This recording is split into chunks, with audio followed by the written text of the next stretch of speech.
Welcome to the Be Here Now Guest podcast. This series features a collection of teachings and conversations centered around mindfulness, spiritual growth, and living a life in balance.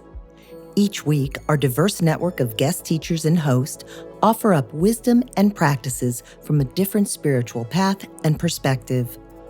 If you would like to support this podcast, please visit BeHereNowNetwork.com/donate.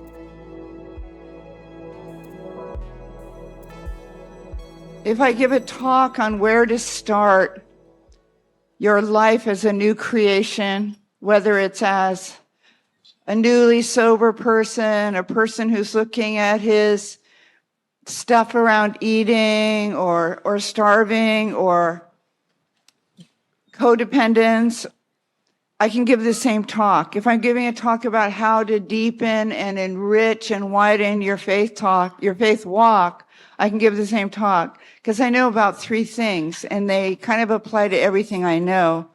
So,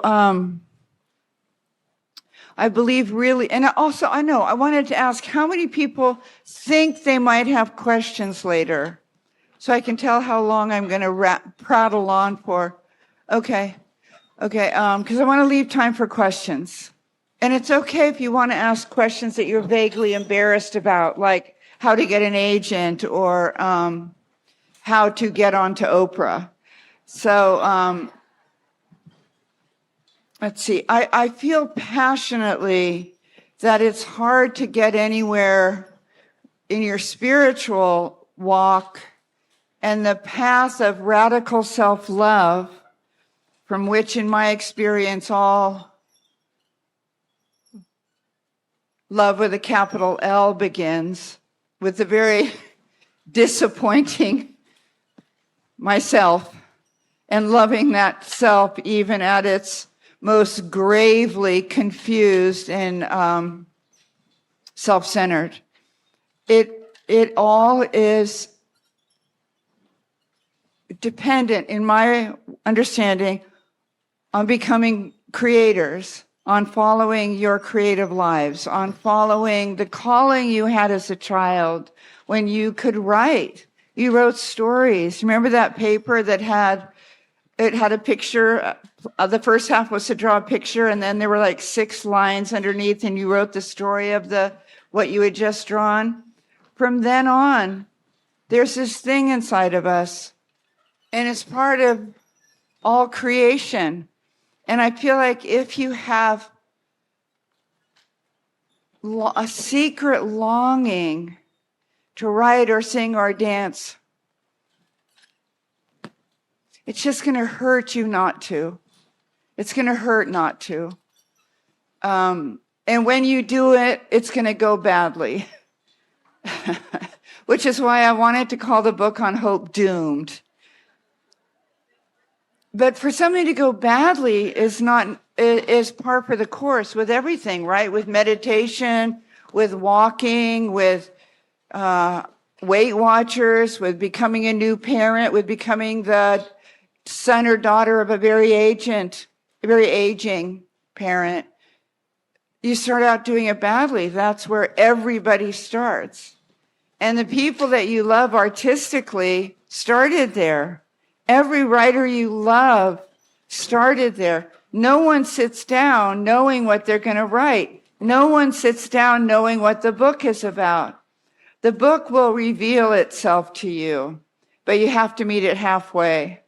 Like that old joke about the old man praying to win the lottery, every day praying, and finally the voice of God says, Saul, meet me halfway, buy a ticket. So you have to meet it halfway. In my experience, both novels and nonfiction, really the characters know, the material knows what it's about, but it doesn't have hands. And it needs you to be its rosemary wood for all of those who are old enough to remember our dear brother Richard Nixon and his secretary with the famous 18-minute gap. It needs you to write for it. It doesn't have hands. So you meet it halfway, you buy a ticket, you agree to it. The other day on my first talk, I had you all say to the person next to you what it is you're longing to get started doing or to stop doing, but mostly to start doing again. And this is the stuff I know that helps me step into that. It's like a shape that's waiting for you. It's already there. It's waiting for you. And you need to take a long, deep breath and step into that shape. In 12-step recovery, we say more will be revealed.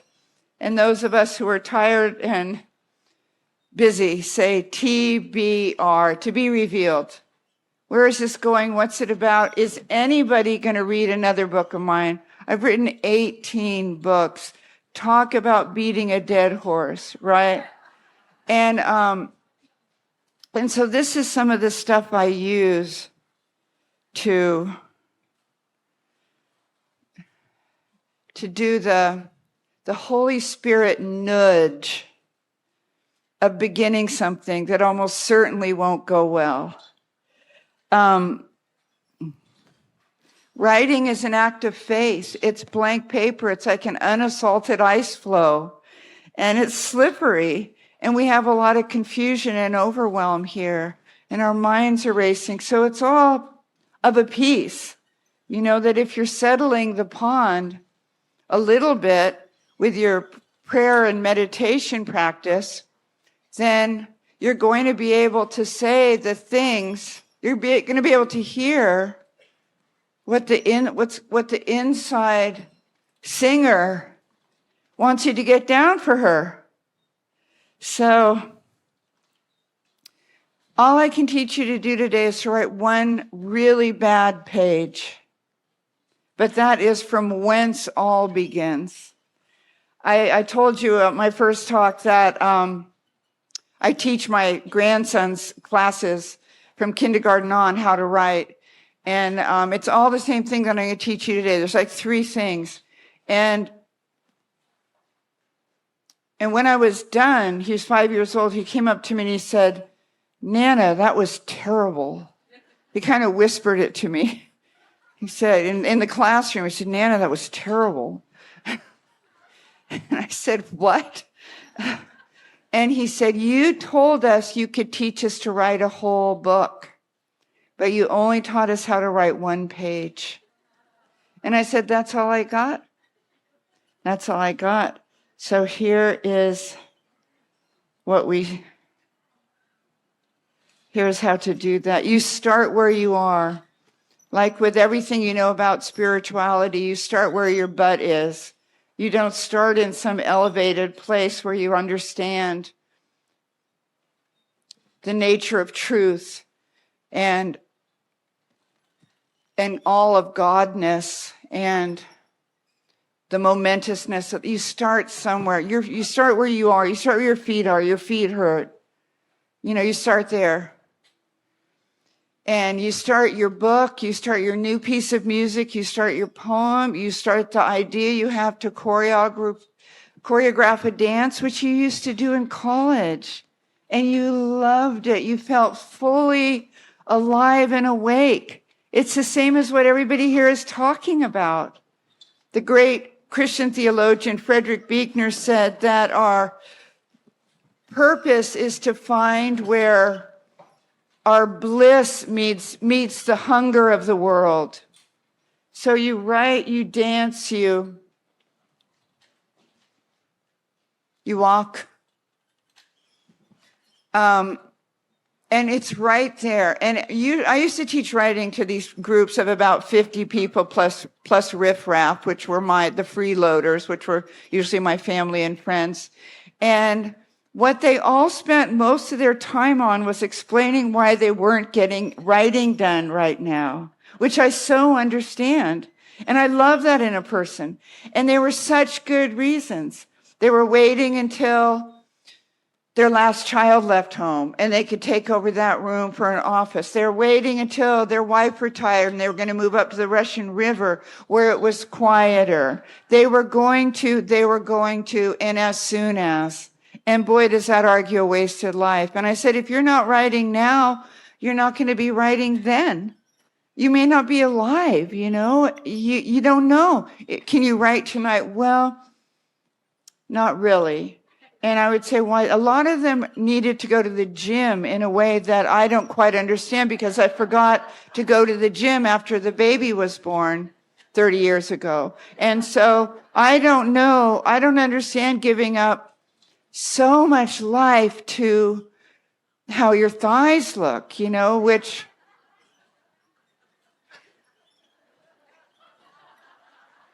I mean, not great, right? Like gravity has its way. And I'd say, could you go 3 or 4 times instead of 4 or 5 times? And they'd say, well, I feel so great after I go to the gym. And I say, I understand that. But it's going to break your heart to have wanted to create and not to have gotten around it because you were doing crunches, you know? And writing's going to make you feel great, even though it's going to go hard. It's going to be hard and it's going to go badly. People would say, well, I can't, you know, I just like every night at 10, I like to settle into the local news. It's just sort of a habit I have. And I say, I understand that. The main thing about the 10 o'clock news is that the only people that really need to watch it are the wives and husbands of the local firefighters, because it's all about the local fires. So if you're watching the local news at 10 o'clock every night, could you meet me halfway and give me 45 minutes? 45 minutes will buy you half an hour of writing, right? That's the logarithm. 2 hours buys you an hour and 15, something like that. I mean, I just made that up, but I believe it to be true. And they'd say, well, I'd say, do you have 45 minutes you'll give me? And they'd say, let me get back to me, because it's not the priority. The priority is this insane busyness and our lists and our telecommunications empires and our platforms. Writers I talk to now, new writers, young writers, writers who are getting back to it after 50 years, they're not talking about the daily work. They're talking about what? The platform, right? A platform for something they haven't started writing yet. So I'd say, tell me what story you want to write. I want to write about when I was in the Peace Corps in Guatemala. I was in China in 1950, and I want to leave that for my grandchildren. I just want to write about my town when the railroad train still ran and every one of us knew the name of every dog in town. I don't know who would be interested. I said, it's none of your business. Figure it out is not a good slogan. Do you want to take 2 minutes and tell the person next to you what you long to write? Do you want to say what the pulse beat inside of you to write or to sing or to choreograph or to begin doing this again? Do you know what it is you want to write? If you don't, I don't know is a perfectly good answer. Okay, let's just do it. Okay, just tell the person next to you what you long to create, what you long to start writing, what you long to get back to. Okay, you can talk afterwards, but let's finish up for now. Isn't that amazing? What is inside you that wants you to like midwife it? It needs a doula. It needs you. It has no pens. It has no paper. It needs you to birth it. So here is what you do. The most important thing is that you stop not writing. And not writing is it's a whole way of life. And not writing what you long to write is a whole way of life. Some of you are writing technical stuff or you're doing other kinds of writing. And what you want to write is your story, your version of what you make of it here. Stuff you just never want to forget. You know, and all of us grew up with that voice that said, if it's important, you'll remember it. You know, God doesn't say that in any of the wisdom traditions. I can tell you, as a less young woman, that you won't remember it by 11 when we finish, you know? If you want to remember it, you write it down. You have to stop not writing. You have to kind of grip yourself and say, you're going to stop. Stop not writing. We have these very short lives. They last about 3 weeks. And if you want to tell your story, you have it in you to tell it. You can go after lunch to your rooms and begin. All you need is one sentence. All I do with my young ones in my classes is I put down one sentence I might want to write about. One sentence. And it should not be good. And then I teach my young ones to write badly and to scribble. And I'm not trying to take away your phones or your iPads. You can do it there, but you need to scribble electronically then. One sentence, and then you know what? The next one. And you keep doing it. You don't stop and stare off into space. You write another sentence. You get a tiny bit of momentum going. But you stop the not writing. You say to yourself, to your inside person, I know you have got something on your heart. So let's do it. You know, like the Nike ad, you just do it. That's like the horrible news. You just do it. And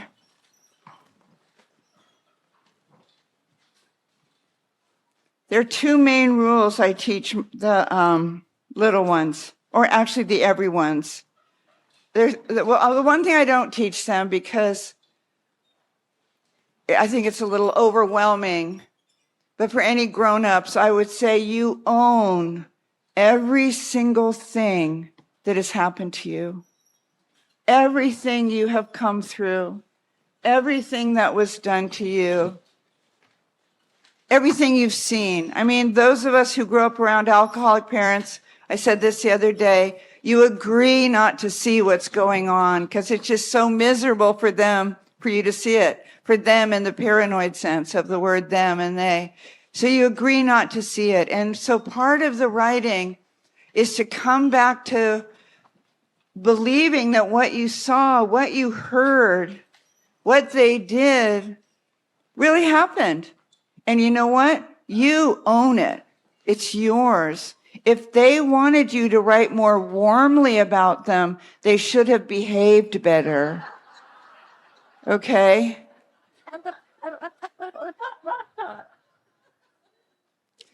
So one thing you can do to start this process rolling that takes some of the pressure off from all those inner critics is to get a piece of paper, and I like yellow legal paper because it's long, and start scribbling down a list of what you can remember, of memories you wanted to keep, of memories that are almost gone. You know, we lose so much on the Etch-a-Sketch of busyness, but it's still there. You know, it's like ghosts in the computer if you think you've deleted something. Sit down and scribble and spew.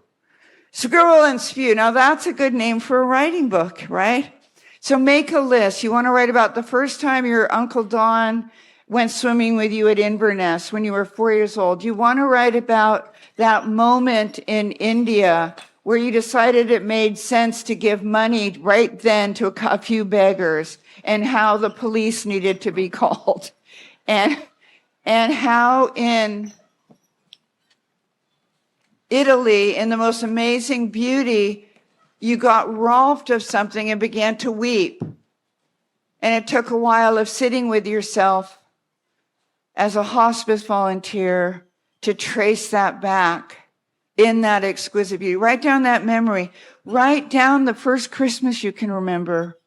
You're probably 4, you know, and in the 50s, mostly people gave you bikes, but they were all from Sears or Montgomery Ward, and they were not assembled, right? And so Christmas in the 50s meant that the dad went someplace where the kids couldn't burst in to realize they were getting this year's bike. And the dads were furious, and the dad had had the random beverage to deal with his anger, and the mom was upset, and they weren't speaking.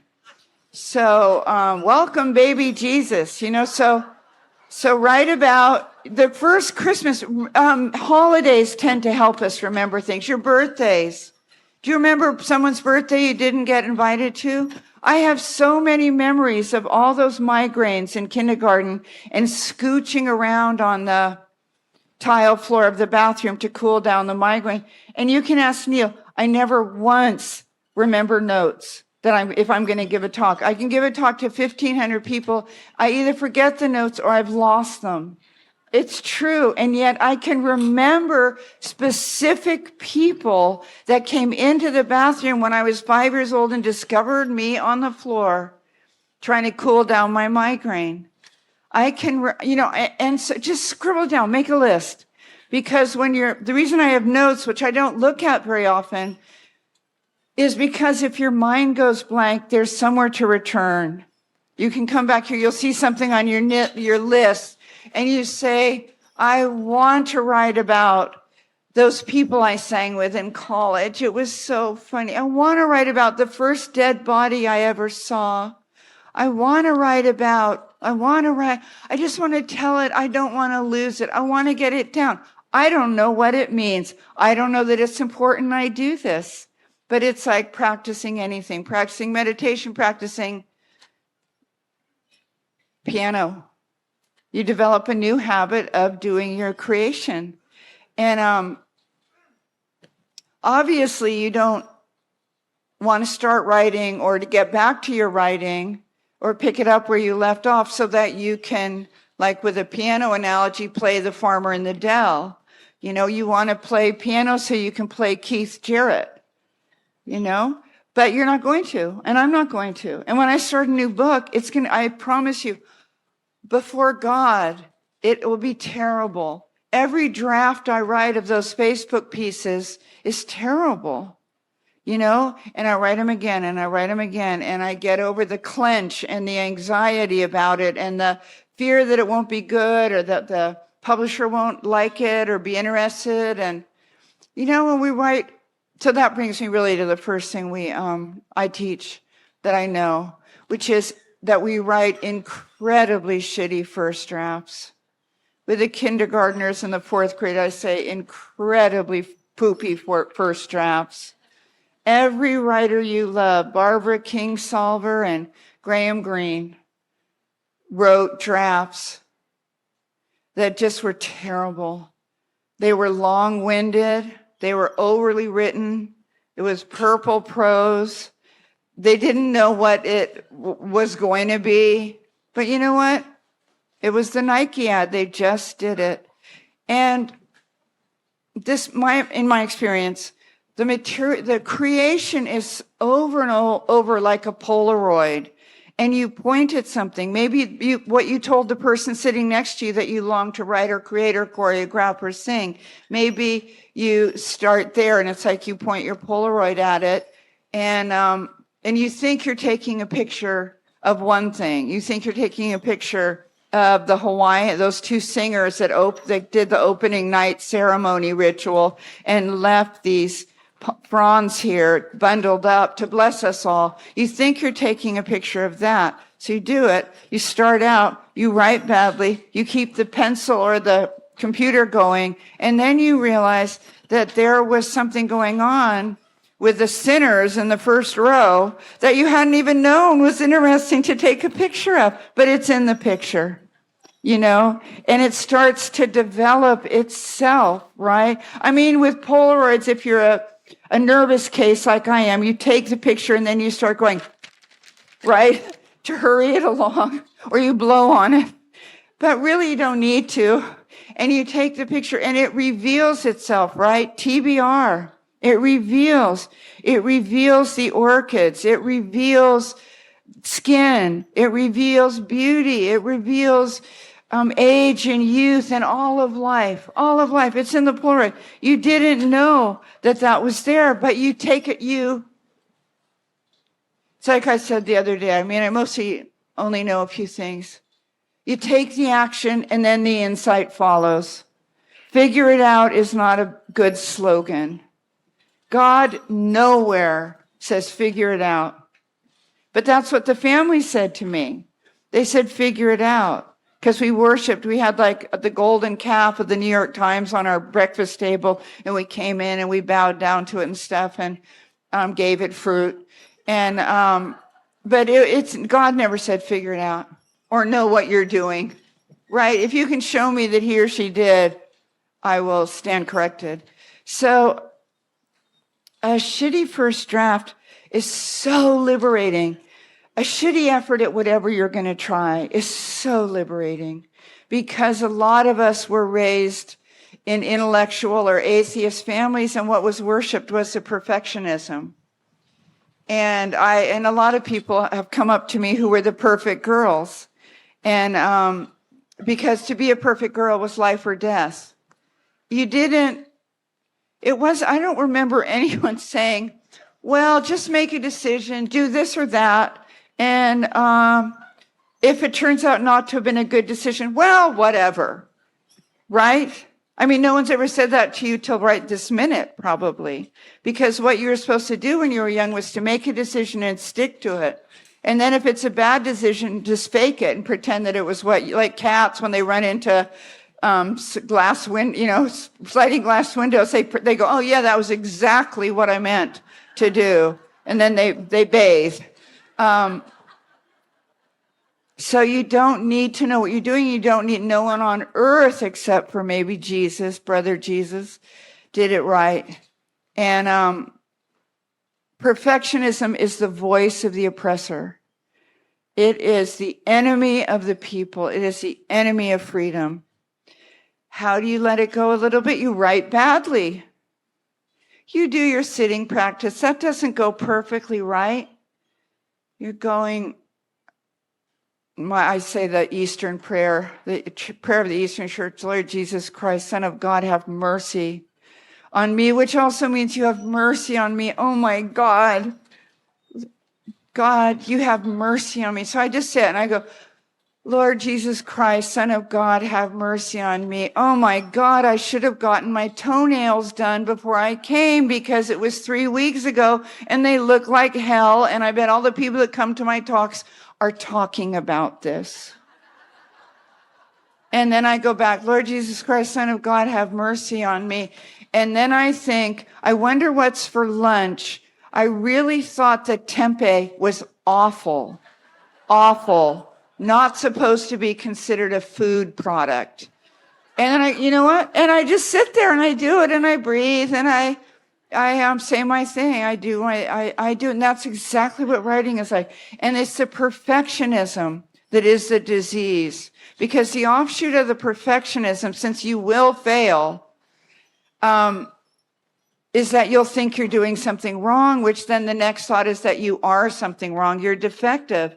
And in fact, if you're like me, growing up in a family of perfectionism and intellectual brilliance, you're annoying. Okay, you're defective and annoying. Other than that, you're fine, except that you also have too many needs. So if you could work with that. And so the way that you write a shitty first draft is that you just do it. You just do it.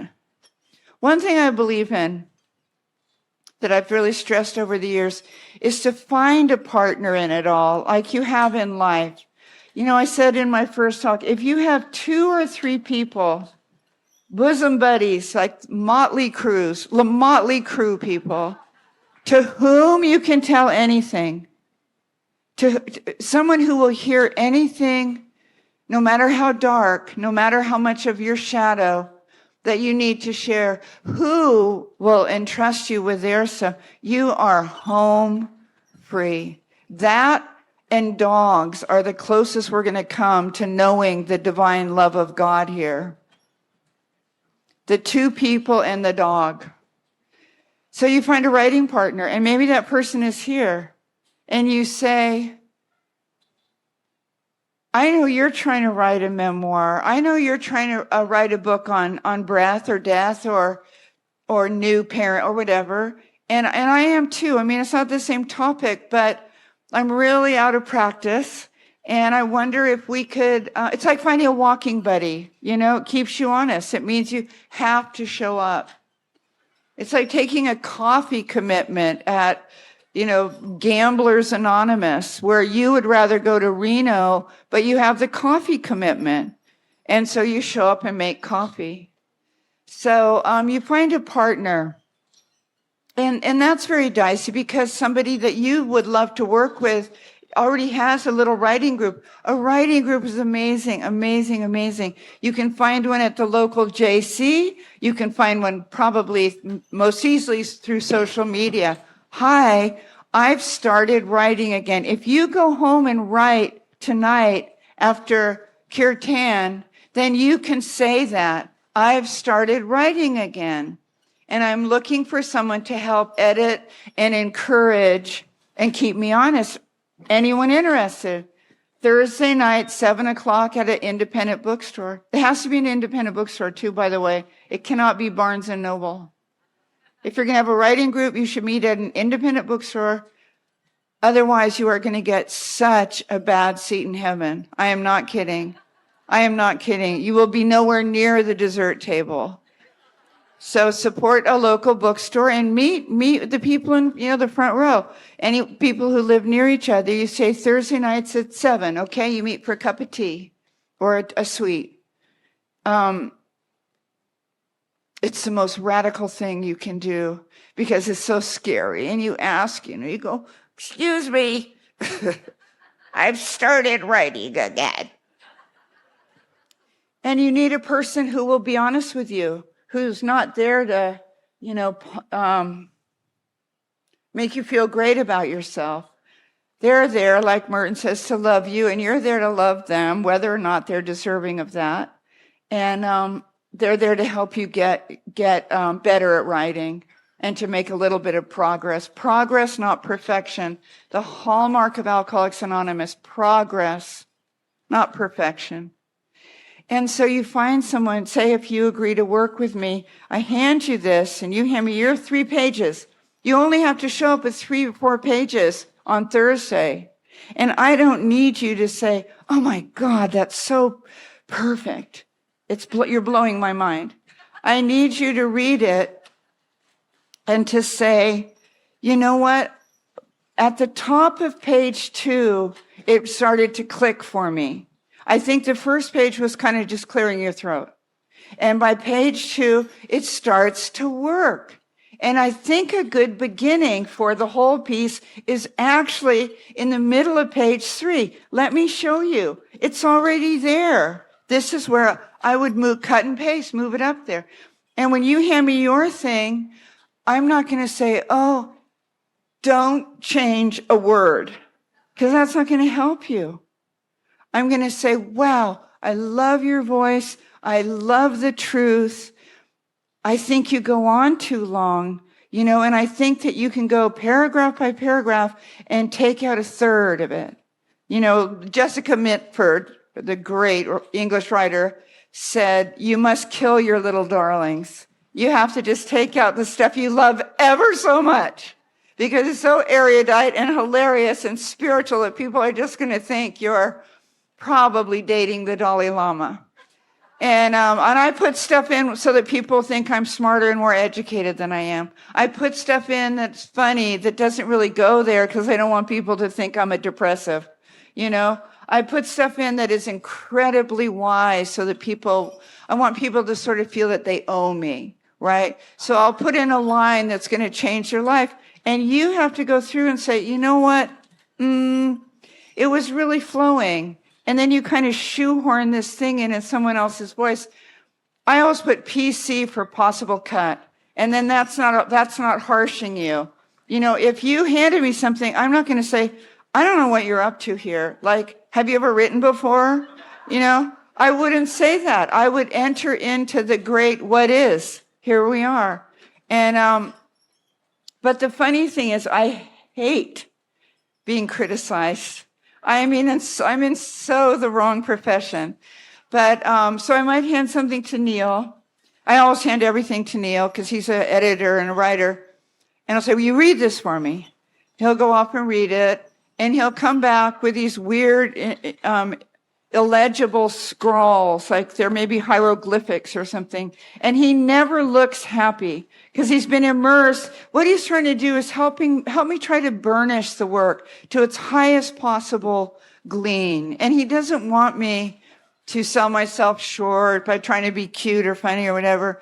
And he wants me to be clear. Another writer, Shirley Jackson, said a confused writer is an antagonistic writer. And when you're young, you try to make things more esoteric, and sort of sound like modern Japanese existential poetry. And maybe you want to read that. I'll tell you, after you have a child, you no longer want to read modern Japanese existential poetry. You want someone to tell you their story. That's all I want, is for you to tell me a story. So I'll give it to Neil, and he'll come back, and he always has this kind of editorial look on and the hieroglyphics. And then he'll say, this is going to be amazing. I've got some problems with it. And I never think, oh, thank God, he's saving me from putting this out in public before it's finished. I think, why am I with him? He's an asshole. And men are pigs. I think that every time. Or variations of. And then we sit down together, and he doesn't hand me the notes because they're not legible. And he says, see, right here is where you say something that I think is really the heart of this story. But you kind of fluff it up a lot before you get to it, so we won't know how painful it is and how scary the material is. But I think you can go right into that. And I think you can introduce it with a line like, and he might have something that would work. A lot of correction and a lot of repetition. He'll correct that. And a lot of stuff with transitions you're going to find are very hard. Your first draft transitions are going to be really terrible. It's like in the 40s movies where the hands of the clock spin around, and you do that, or the pages of the paper calendar fly away. You really can't do that on paper. How do you let us know that it's 5 or 6 years later? Well, the dog's mane had grown gray. The peonies were finally beginning to show off. You do something that has grown or changed or aged or whatever, but I can't see that it's my own stuff. It's like if you have body dysmorphia or something, and you look at yourself and you think that you're actually repellent, and somebody who's looking at you with a sacred gaze looks at you and goes, God, you look beautiful. Are you crazy? You look beautiful. As is. I thought that'd be a great title for a book too. As is. Right now, as is. So then Sonia will help me with the transition. Always the ending is way earlier, because we go on and on and on. We don't want anyone to miss a word of our deathless prose. So the ending is usually about a page and a half earlier. So shitty first drafts. Short assignments. I wrote a whole book on this. Voila, which I'm borrowing from a sister, because I'm too cheap to buy it at ebooks, to read a couple poems from it that I want to share with you. But the title, Bird by Bird, is every single thing I know about writing.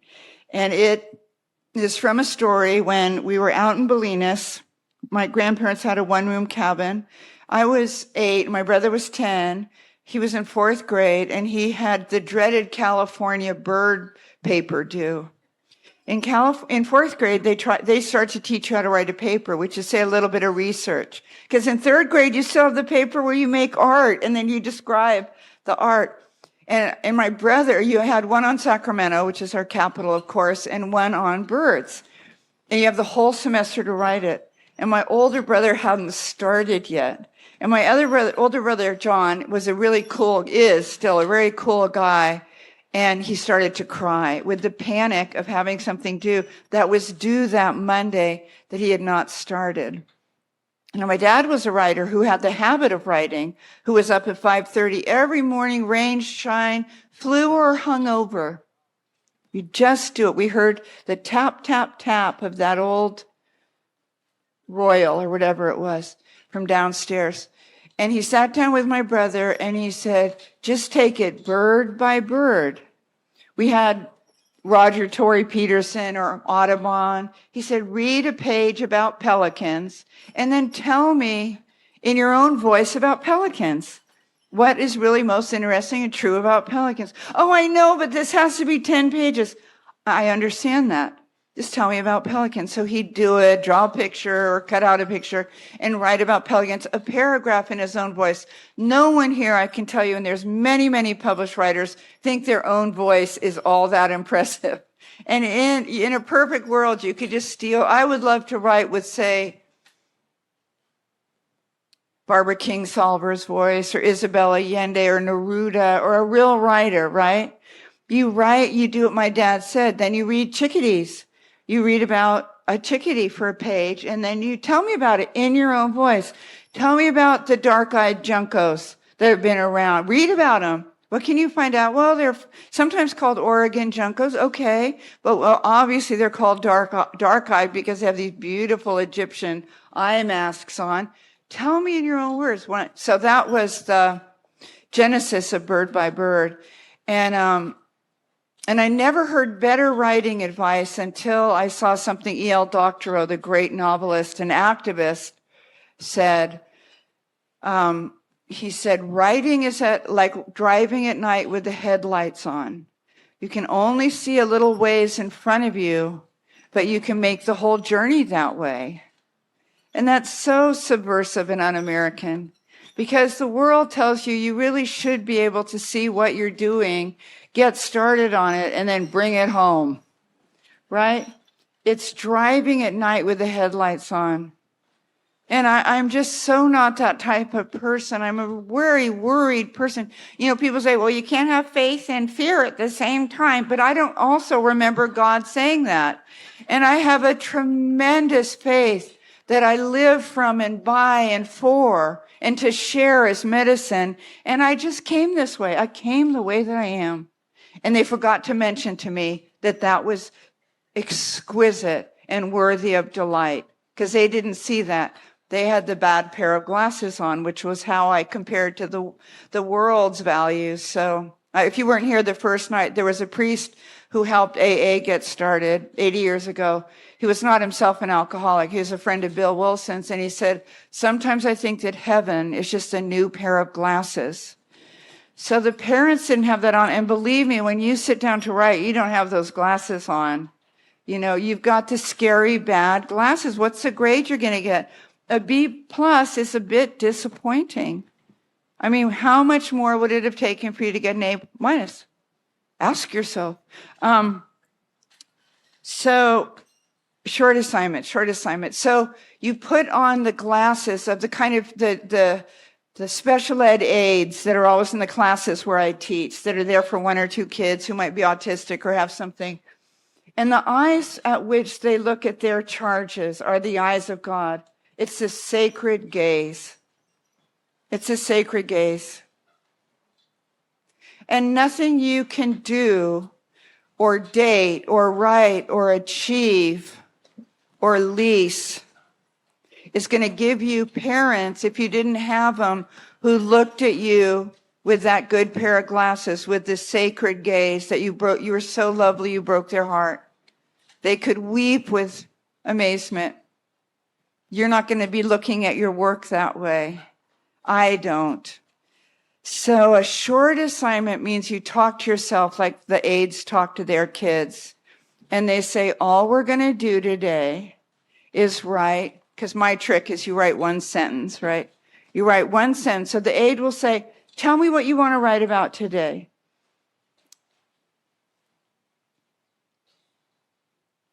There's this one kid who's pretty autistic, and he and I used to go swimming together, and he actually said to Miss Katie, I want to write about swimming with Annie.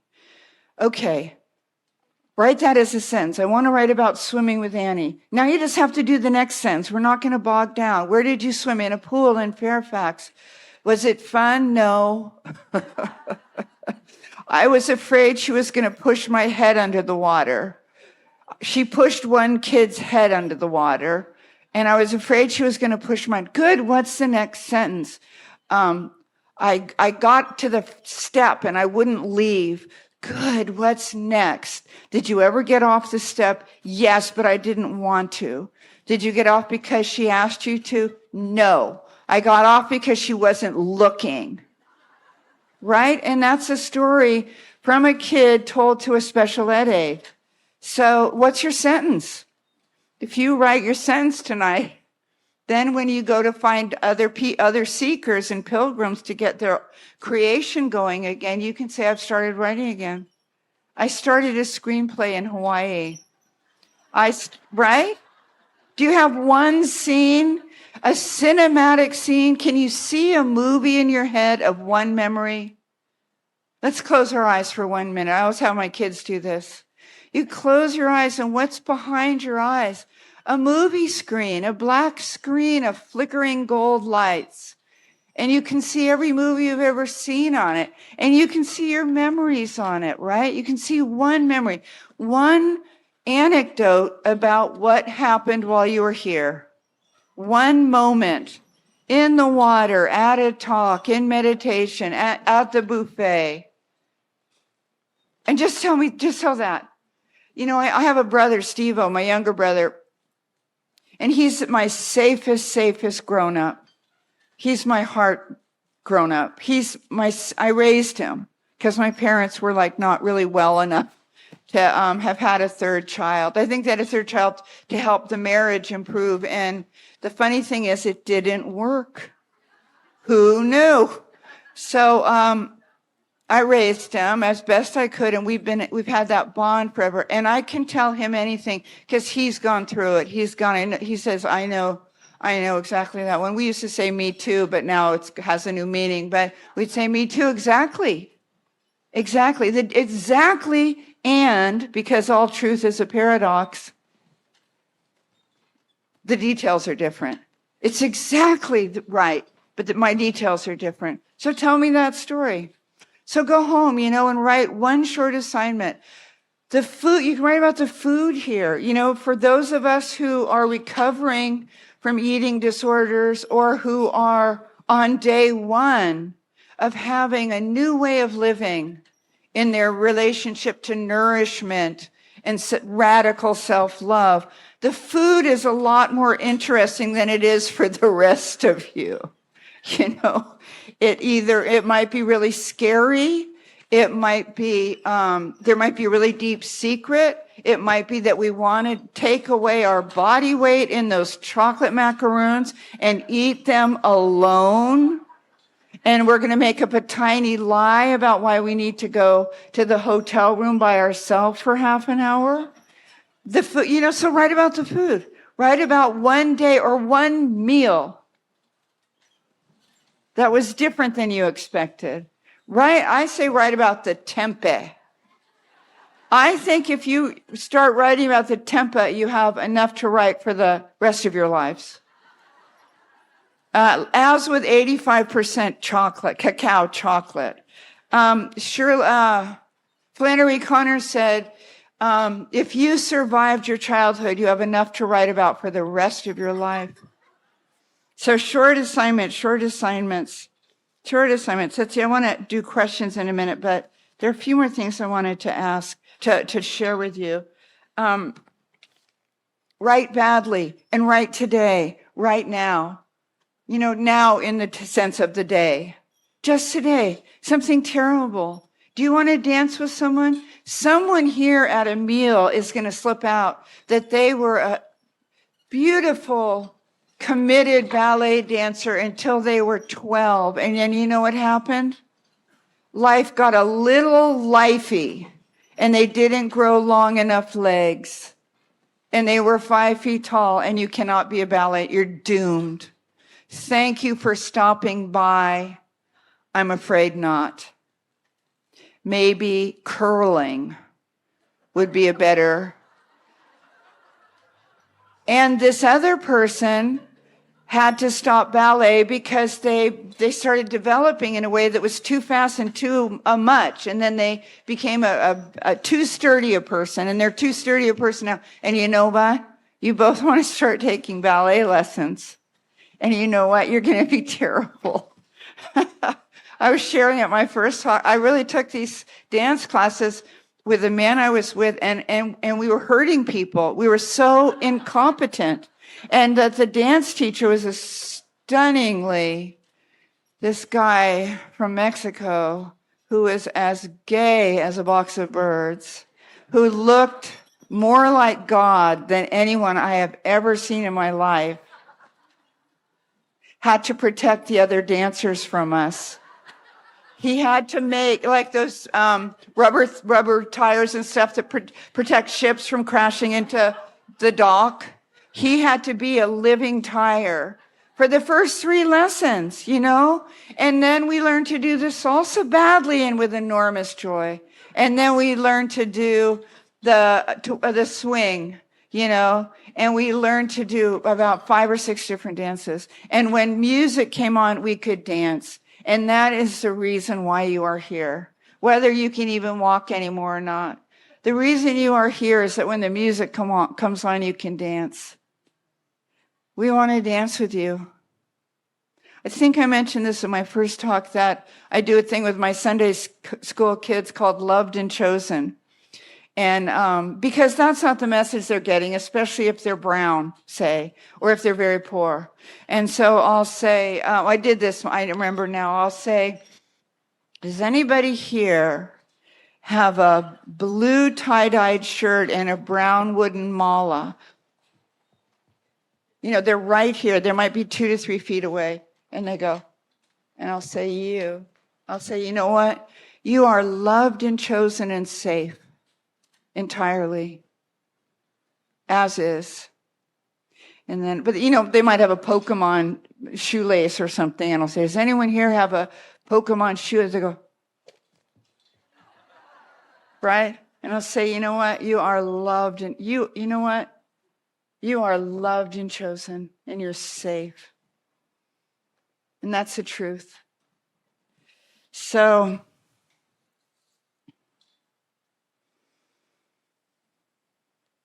that's the truth. You have what you need. Everything you're looking for is what's causing you to search for it. There's a couple things I love, and I want to do questions now, and then if not, I can go on to a lot of other things, such as this thing I meant to do. There's 2 things I mean to do. I'm going to do them right now because otherwise I'll completely forget. And one is to read you a poem by the great New York City poet Sharon Olds, who some of you may be familiar with. But when I told you that you own everything that's happened to you, that happened to you as a child, you own everything that was done to you, you own everything you've seen and overheard. And there's this poem by Sharon Olds called, I Go Back to May 1937. I pass this on to every class I teach. I see them standing at the formal gates of their colleges. I see my father strolling out under the ochre sandstone arch, the red tiles glinting like bent plates of blood behind his head. I see my mother with a few light books at her hip, standing at the pillar made of tiny bricks with the wrought iron gate still open behind her, its sword tips black in the May air. They are about to graduate. They are about to get married. They are kids. They are dumb.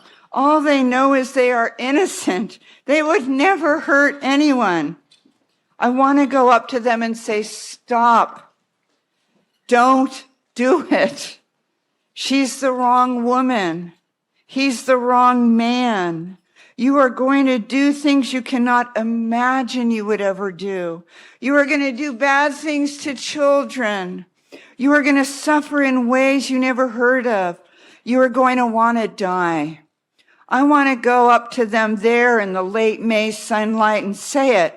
Her hungry, pretty, blank face turning to me, her pitiful, beautiful, untouched body, his arrogant, handsome, blind face turned to me, his pitiful, beautiful, untouched body. But I don't do it. I want to live. I take them up like the male and female paper dolls and bang them together at the hips like chips of flint, as if to strike sparks from them. I say, do what you are going to do, and I will tell about it. Isn't that profound? That's 400 or 500 words. That's Flannery O'Connor saying, if you survive childhood, you have enough to write about for the rest of your life. And I want to tell you another thing that has really, really moved me. It's a movie I saw 30 years ago, 30 more than that, because I was drunk. So probably 34 years ago, 35 years ago. And it's a documentary called From Mao to Mozart. I know you saw it, Bob. It was the first Western musicians to go over to China to teach music after the Cultural Revolution.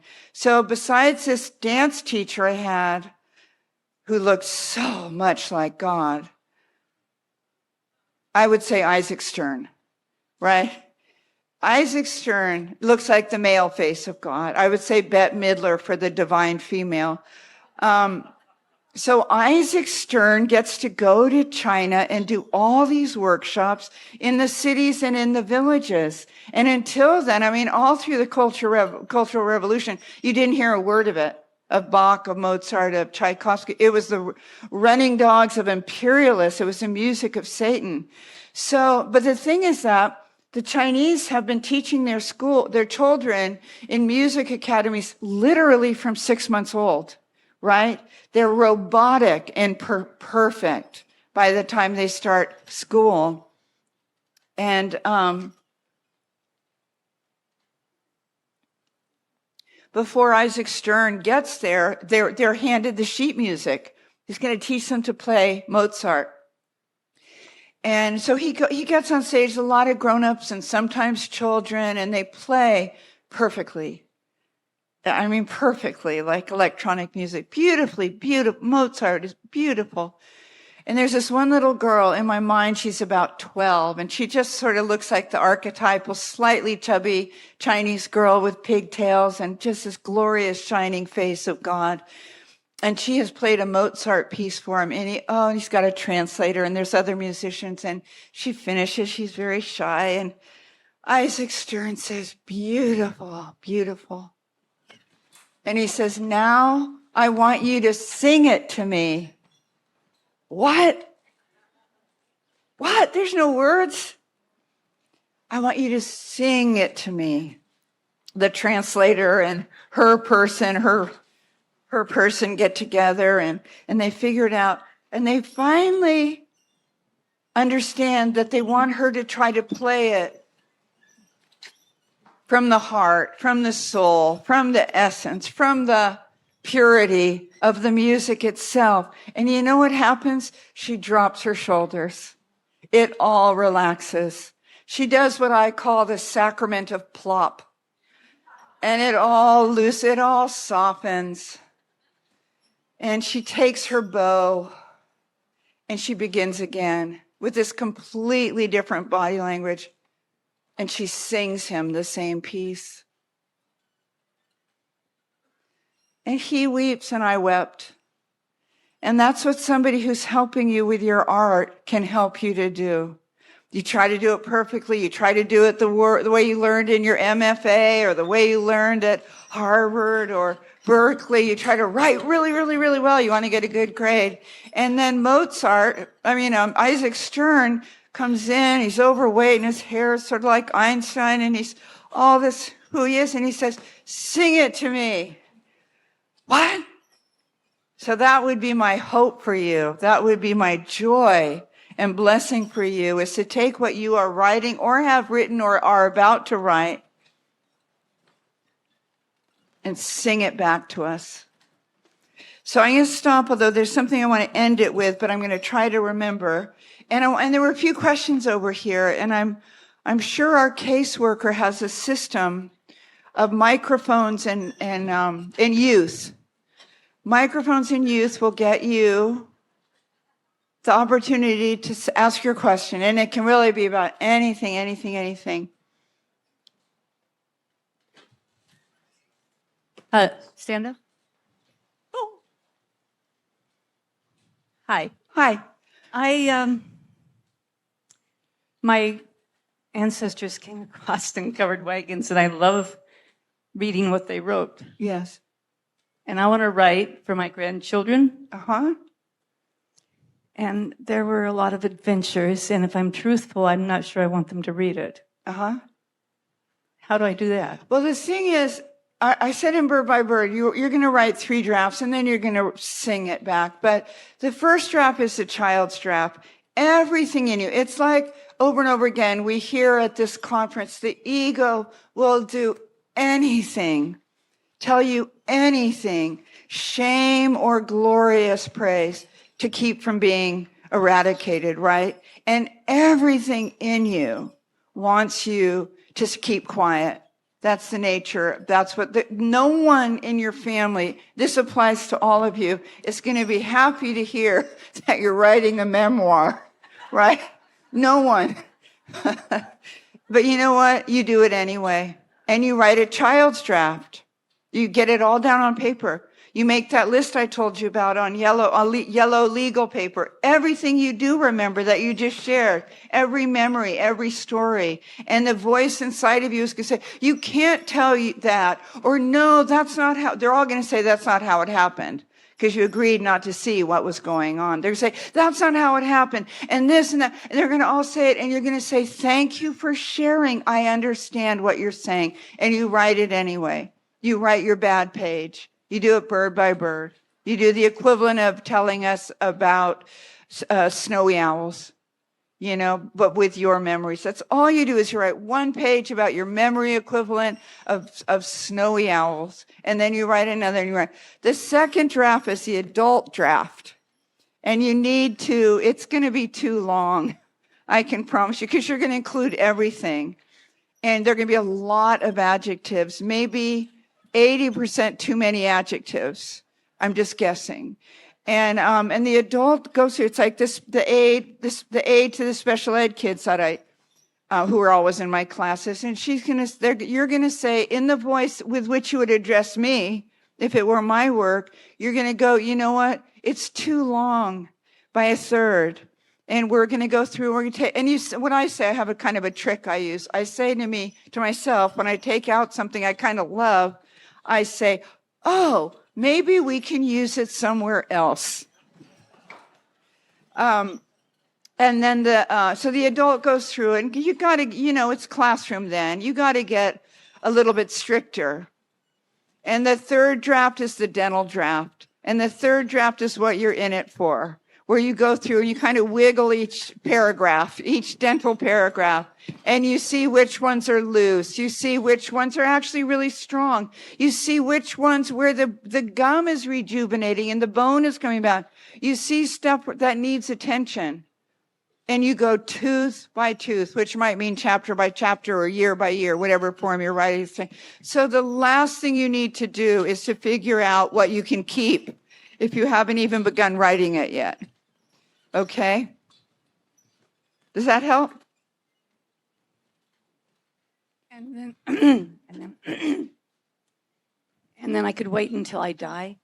You can't wait until you die. You have to do it this afternoon. No, I mean, to give it to the grandkids. Oh, you can always wait until you die. But you know, wow, just think if you had a grandparent one of those weird gypsy grandmothers that some kids had when we were coming of age in the 50s and 60s, and they were just oddballs and they dressed weirdly. They wore loose clothes and they wouldn't diet. And what if you'd had a grandmother like that and she had said, you know what?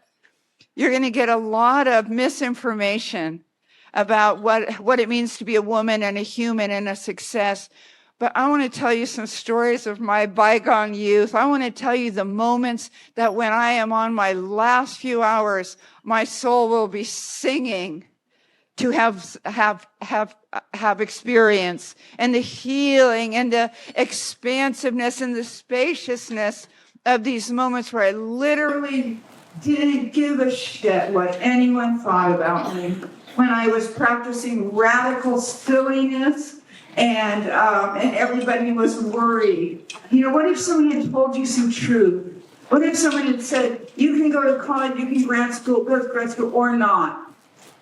You're not going to get, it's going to be an inside job, the radical self-love. It's not, your father's not going to love you for that much longer if you go to grad school. He'll be pleased if you can get in somewhere, unless it's not a worthy enough grad school, right? And what if a grandmother had told you, it's not out there? It's not out there. You can't achieve it, date it, marry it. It's not out there. It's an inside job. Come, let's go down to the beach, you know? So if you told one grandchild the truth of your spiritual and emotional and wild life, like the Mary Oliver poem, what are you going to do with this one precious wild life? Ask yourself today, if you write it for a grandchild, or maybe one grandchild who wants it, or that you can leave it till when you're done. Or you can give it to your writing partner and have him or her help you decide what stays and what goes. Okay? Okay. That's helpful. Yeah.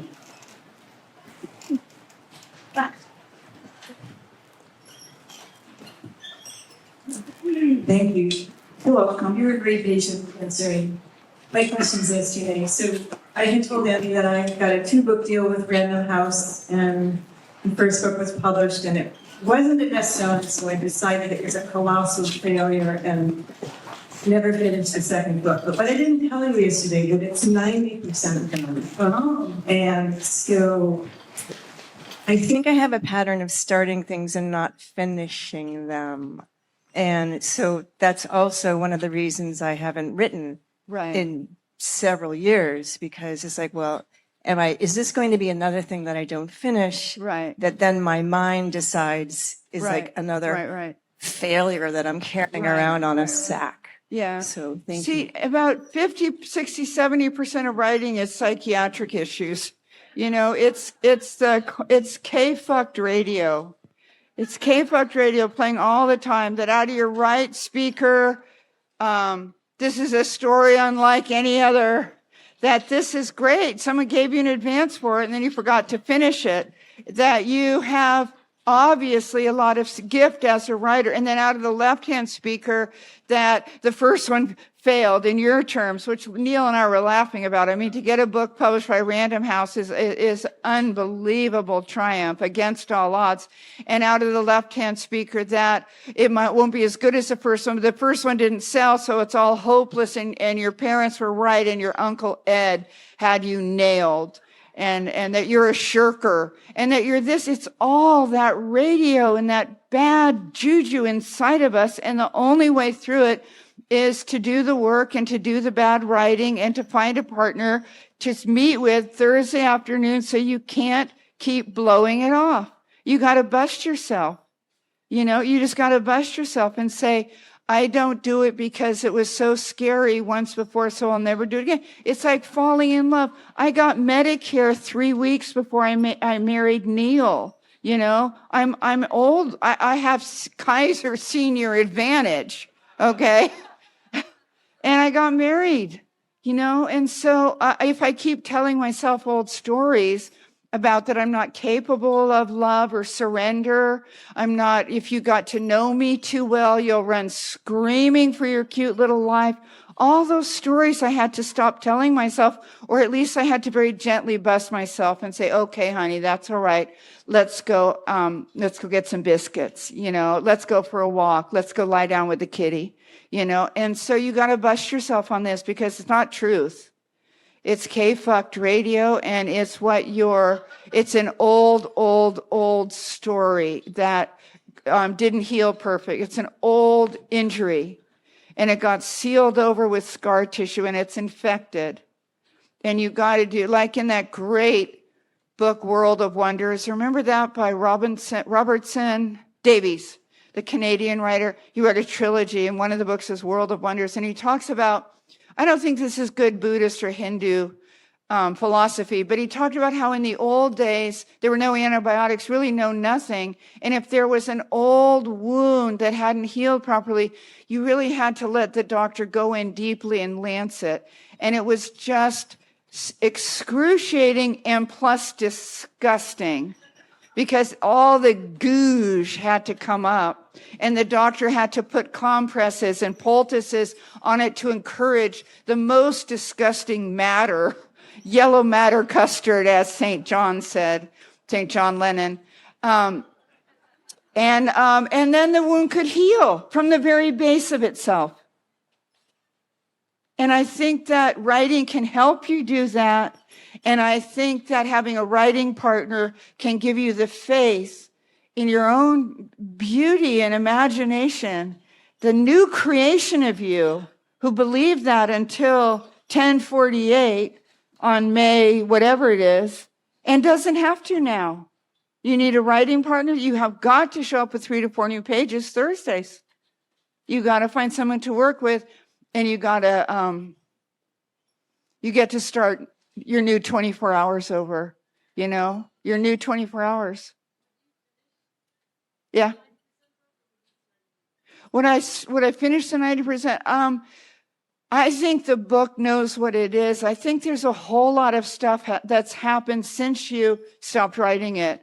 And it might be that is what has the urgency. It might be why you're afraid to go back to the 90%, because how you've grown spiritually and physically. I mean, your physical healing from a basically terminal diagnosis, and your emotional that is like all the stuff I want to read and write about, to be honest. That's what I read and write about. And so it might be that you can say to the 90% finished book, I am so amazed that you exist. And what I'm going to do right now is in tandem with a trusted person and God, as I understand God, as the midwife, going to start getting all this other stuff down.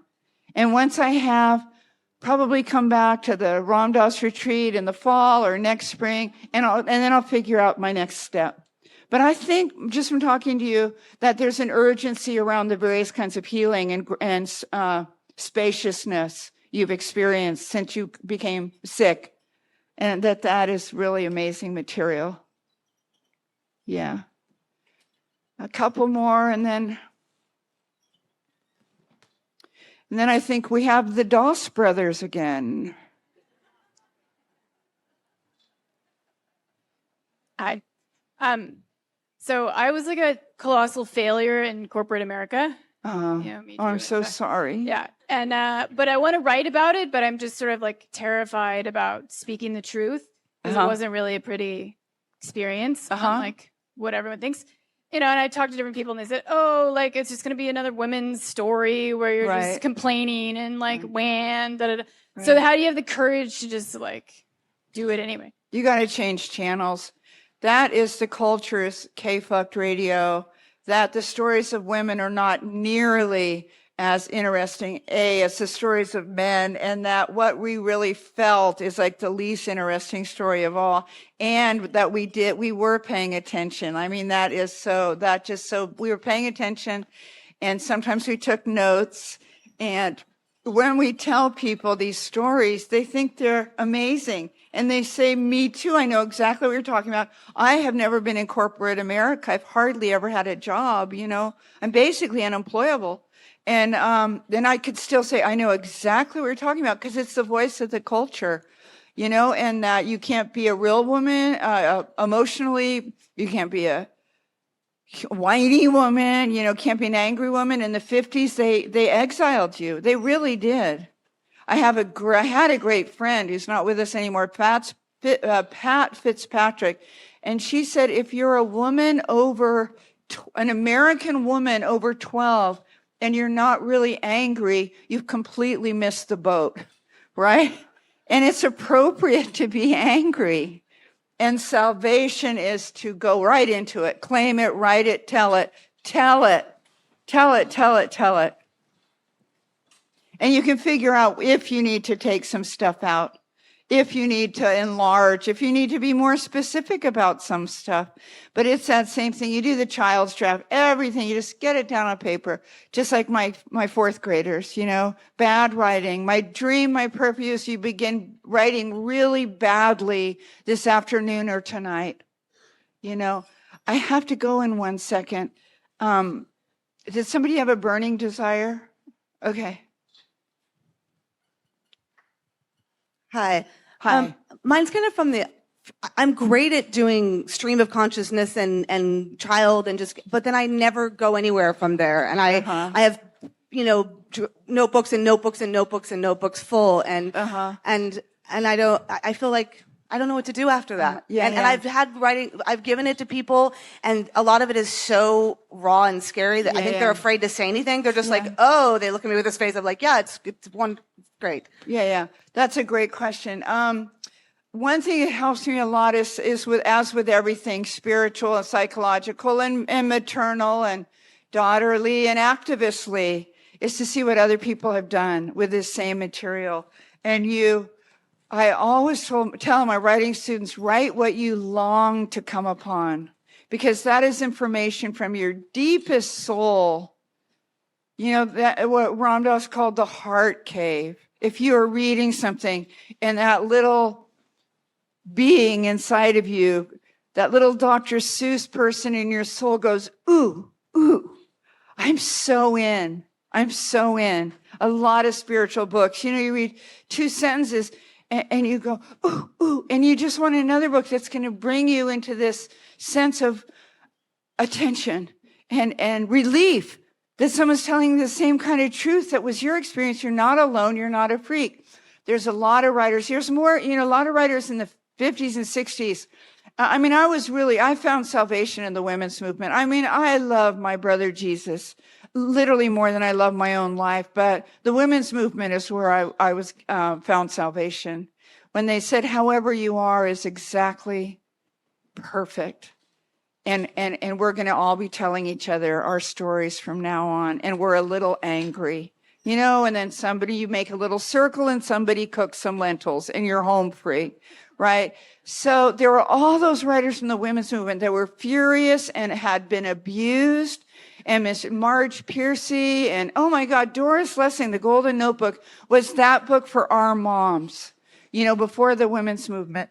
Novels and memoirs of having been kept really, really small and having gotten to that point. It's like Anais Nin, rage and truth and ugly stuff. And finally, she says she got to the day where the pain of staying in bud was greater than what it would take to flower, right? And so you read an instant, and what you do is you ask people for the rest of the day, ask women, what was that book for you? What are some of those books that are kind of ugly, raw, wild, stuff you're not supposed to say or to have ever felt? And other women will go, oh my God, did you ever, those early, I'm so sorry, my mind has gone blank now. Margaret Atwood. Remember, surfacing when you're 16 or 18, 10, 15 years ago? No, I read Surfacing probably 45 years ago. And I read her early books and Marge Piercy, those books. It was like getting spritzed with a plant mister. I could breathe again. I went, So ask everybody else here what some of those books were. Okay, Sit at the Feet of the Masters. If you feel, one last thing, and then I'm going to read you a poem as a prayer to close this. If you feel blocked, there's a whole chapter on writer's block, and I really think it's not a true thing. It's a misperception to think you're blocked. And amazingly, it has to do with the theme of this conference, which has to do with emptiness. It has to do, it's a misconception. It's if your wife locks you out of the house, you do not have a problem with the door, right? And as long as you fixate on opening the door, getting the door open, or a locksmith, you're really missing the point. And if you're feeling that writer's block, that stricken, clenched feeling of, I've run out, the well has run dry, it's all dogged, it's all that. You know what it means? It means you're in emptiness. And we know that emptiness is salvation, as long as you can put on a good pair of glasses. And what I believe in my own work, my own writing life, is that you're empty. And you need to go You can fill up on the emptiness. Oh my God. You can fill up on the quiet. You can fill up on the stillness. You can sit there, and then that voice inside of you, the American voice, says, forward thrust, forward thrust. You need to say one step ahead of the abyss. You know, I was trying to stay ahead of the abyss at 4 and 5. You know, I was trying to save my parents and redeem their lives, to stay ahead of the abyss. It turns out you fall into the abyss, and that's what in the Christian tradition we would call the dark night of the soul. The American way would be that you go to IKEA and trick out the abyss with a cute throw rug, right? But the way of the masters is that you sit in the abyss and you do the stillness with it, and you do the bottom of AA where you've run out of good ideas. Hallelujah. Thank you, Jesus. I am out of good ideas. And then what you do is you go around, and there's a ragbag guy in your soul. It's a Dr. Seuss ragbag guy, and it's empty. And so you start filling them up. You bring pencil. I don't need always to bring paper because I have very fair skin. If you don't, bring a bit of paper and start to pay attention. And you pay attention to everything. The great Christian writer Fred Buechner, who I love so much, this doesn't count as the last thing I'm reading, okay?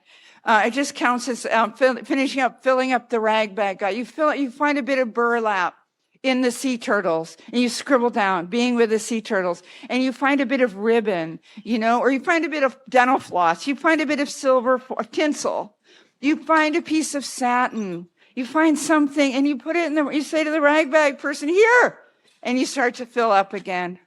And you know what that means? It means you pay attention. Frederick Buechner, who is spelled B-U-E-C-H, not B-E-E, but it's pronounced Buechner. He wrote a book that has a lot to do about writing called Whistling in the Dark. And he said, from the simplest lyric to the most complex novel and densest drama, literature is asking us to pay attention. Pay attention to the frog. Pay attention to the west wind. Pay attention to the boy on the raft, the lady in the tower, the old man on the train. In some, pay attention to the world and all that dwells therein, and thereby learn at last to pay attention to yourself and to all that dwells therein. Because that's the kingdom of God, right? Okay, but that didn't count as my last thing. This is my last thing. You can get this poem, if you love it, online. It's by an American poet named Liesl Mueller, L-I-S-E-L. Just Google Liesl Miller, and the poem is called Monet Refuses the Operation. And this is for all of you who think that you should see things differently and more logically in a more erudite way, like the East Coast men on the New York Times bestseller list. No. Listen to this. This is my prayer. Doctor, you say there are no halos around the streetlights in Paris, and what I see is an aberration caused by old age, an affliction.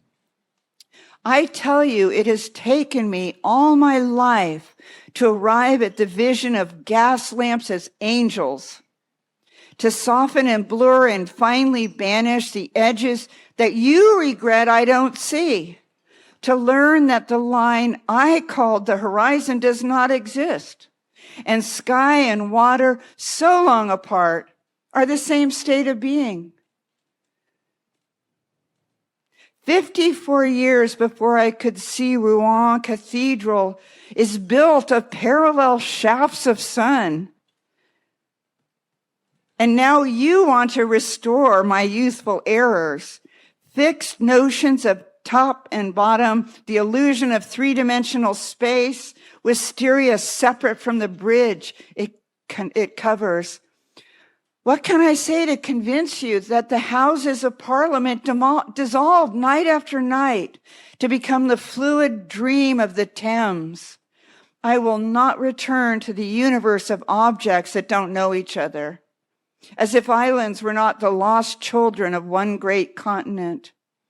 The world is flux, and light becomes what it touches, becomes water, lilies on water, above and below water, becomes lilac and mauve and yellow and white and cerulean lamps, small fists passing sunlight so quickly to one another that it would take long streaming hair inside my brush to catch it.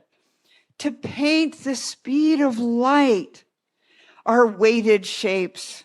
These verticals burn to mix with air and change our bones, skin, clothes to gases. Doctor, if you could only see how heaven pulls earth into its arms and how infinitely the heart expands to claim this world, blue vapor without end. Amen. Thank you.